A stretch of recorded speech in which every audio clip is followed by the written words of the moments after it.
مساء الخير على حضراتكم. النهاردة هنتكلم عن واقعة أثارت جدل كبير جدا في قوس بمحافظة قنا.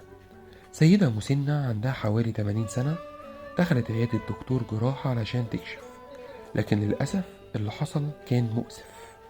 الدكتور رفض يكشف عليها وقال إن أولادها دخلوا العيادة بصوت عالي، وكان وقتها في مكالمة تليفون مهمة واتضايق من الزحمة وقال لهم أنا مش هكشف، أنا حر في عيادتي. وفعلا مشاهم من غير ما حتى يبص على الست. الأولاد حاولوا يشرحوا له إن والدتهم تعبانة جدا وإن حالتها خطيرة، لكن مفيش فايدة. بعد أقل من ساعة من مغادرتهم للعيادة السيدة توفت. الناس اجتمعت والموضوع انتشر على السوشيال ميديا، وقامت الدنيا ما عادتش، والشرطة دخلت والنيابة بدأت في التحقيق، وتم تشميع العيادة لأنها من غير ترخيص، وتم استدعاء الطبيب للتحقيق.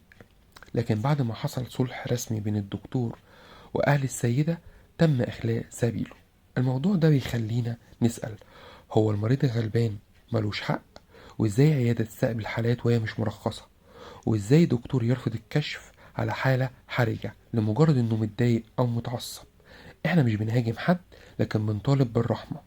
كلنا ممكن نبقى مكان السيدة دي أو أهلها في يوم من الأيام. إحنا محتاجين منظومة تحترم المريض وتحاسب أي تأثير. كان معكم حسام حسن من قلب الحدث.